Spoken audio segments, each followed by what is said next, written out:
नमस्कार विद्यार्थिनींनो, मी शिवाजी सोनवणे. सर्वप्रथम तुम्ही जर माझे यूट्यूब चॅनल सबस्क्राईब केले नसेल तर लगेच सबस्क्राईब करा आणि बेल आयकॉनला क्लिक करा, म्हणजे तुम्हाला माझे यापुढील व्हिडिओचे नोटिफिकेशन लगेच मिळेल.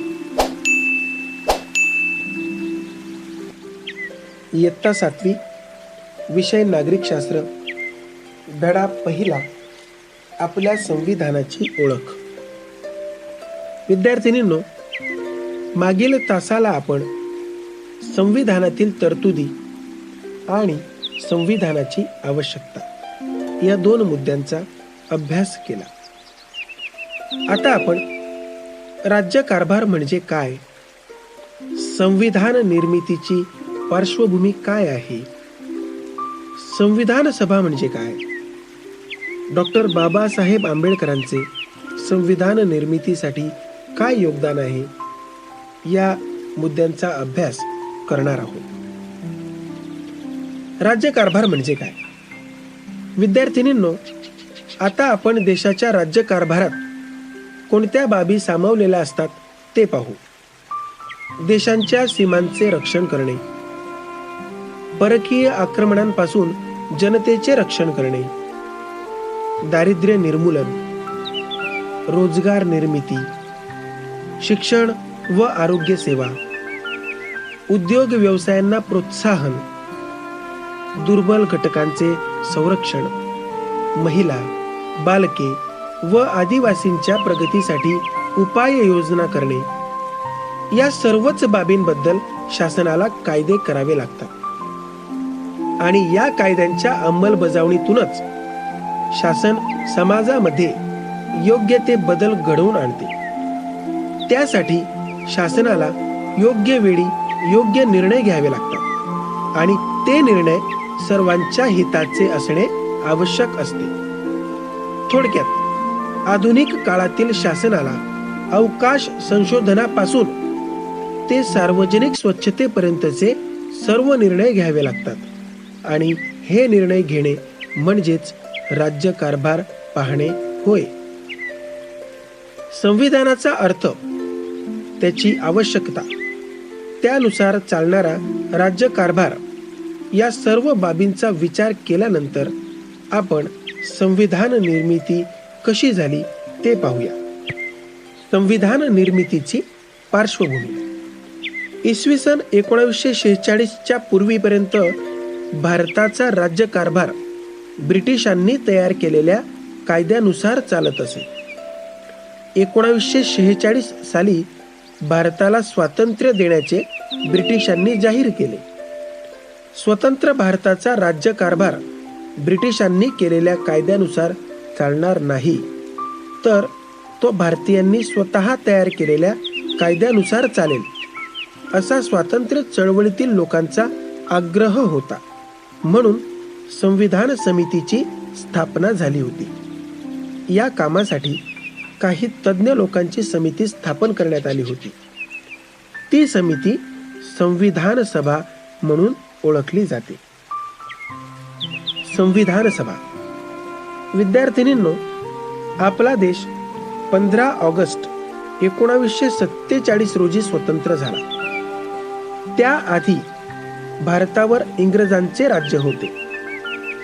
इंग्रज सरकारने राज्यकारभाराच्या सोयीसाठी मुंबई प्रांत, बंगाल प्रांत व मद्रास प्रांत असे देशाचे वेगवेगळे विभाग पाडले होते. या प्रांतातील राज्यकारभार तेथील स्थानिक प्रतिनिधी किंवा नेते मंडळी करत असत. त्याचबरोबर देशातील काही भागांचा कारभार तेथील राजे पाहत असत. अशा भागांना संस्थाने म्हणत. महाराष्ट्रात औंध, सातारा यांसारखी काही संस्थाने होती. राजे किंवा प्रांताचे लोकप्रतिनिधी यांना त्यांच्या भागाची पूर्ण माहिती होती. जनतेच्या अडचणी काय आहेत व त्यावर कशी मात करता येईल हे त्यांना माहीत असल्यामुळे संविधान सभेत ब्रिटिश प्रांताचे प्रतिनिधी आणि संस्थानाचे प्रतिनिधी यांचा समावेश होता. संविधान सभेत एकूण 299 सदस्य होते. डॉक्टर राजेंद्र प्रसाद हे संविधान सभेचे अध्यक्ष होते. संविधान सभेत पंडित जवाहरलाल नेहरू, डॉक्टर बाबासाहेब आंबेडकर, सरदार वल्लभभाई पटेल, मौलाना अबुल कलाम आझाद, सरोजिनी नायडू, जे.बी.